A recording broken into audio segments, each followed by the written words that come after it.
Esta es una semana de evaluación de Progreso 1, es así que en este video haremos un breve resumen de los contenidos vistos hasta ahora. Los mismos serán considerados dentro de la prueba del progreso. El primer tema tratado fue la división histórica de las etapas de la comunicación, desde la comunicación más primitiva hasta la etapa contemporánea. Nos guiamos por la propuesta de acercamiento histórico de los autores norteamericanos Melvin DeFleur y Sandra Balrocchi, quienes han dividido a la historia de la comunicación en 5 eras o etapas: la era de signos y señales, la era del habla y lenguaje, la era de la escritura, la era de la imprenta y la era de los medios de comunicación de masas. Nosotros analizamos las 3 primeras etapas propuestas por los autores. Era de signos y señales. Hace 60 millones de años existió una especie mamífera llamada el homínido, antecedente de lo que después llegaría a ser el hombre. Este homínido, aún un mamífero, se lograba comunicar simplemente a través del tacto, del contacto físico con sus pares. Estas formas de comunicación eran tan primitivas como sus propias herramientas. Su capacidad intelectual, por ende, se limitaba a conceptualizaciones elementales. Era del habla y del lenguaje. Avanzamos rápidamente en el tiempo para llegar ahora a la aparición del habla, hace unos 50 millones de años. Después de la comunicación táctil, se desarrollaron los gestos, los gritos, los sonidos guturales. Fue a partir de la naturaleza que se perfeccionaron los sonidos de imitación, los silbidos del viento, el gorjeo de un pájaro, el murmullo del agua o el mecer de las olas. Era de la escritura. Cuando se habían estructurado ya los sonidos, hacía falta ahora que esas ideas, esas formas de comunicar, se perennicen en el tiempo. Es allí cuando el hombre prehistórico empezó a desarrollar lenta pero sistemáticamente sus primeros trazos y dibujos, signos y líneas. Con el paso de los milenios, estos rasgos se convirtieron en un complejo sistema que hoy conocemos como alfabeto. En este acápite, si recuerdan, revisamos las características de las etapas del alfabeto: fase mnemónica, fase pictórica, fase ideográfica y fase fonética. Otro de los temas tratados fue la revisión de los vínculos que existen entre los medios y la sociedad.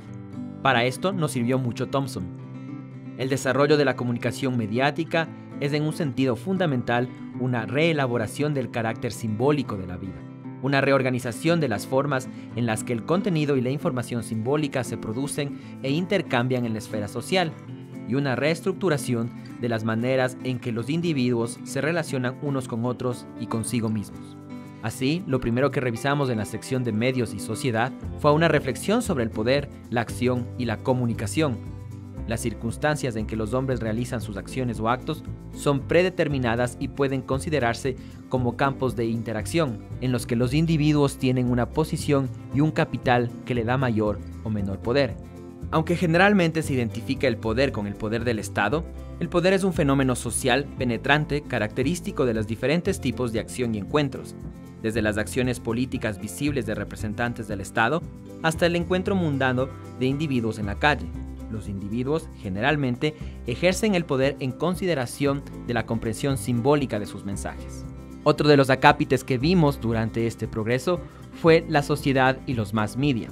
Con la llegada de este tipo de sociedades modernas a finales de la Edad Media y a principios del periodo moderno, tuvo lugar una transformación cultural sistemática, en virtud de una serie de innovaciones técnicas asociadas con la impresión y posteriormente con la codificación electrónica de la información. Se produjeron, reprodujeron y pusieron en circulación formas simbólicas a una escala sin precedentes. Las primeras formas de papel e impresión fueron desarrolladas en China, mucho antes de que se difundieran en Occidente. De todas formas, Gutenberg desarrolló nuevas técnicas de impresión mezclándolas con, por ejemplo, técnicas de acuñación del metal que eran ampliamente conocidas ya en Europa. Para 1450, Gutenberg había desarrollado sus técnicas suficientemente para su explotación comercial. Con el paso de los años, las imprentas y editoriales se convirtieron en instituciones culturales y económicas, espacios para las tertulias de intercambio de teorías y reflexión. Se generaron círculos de lectura, donde se leían en voz alta.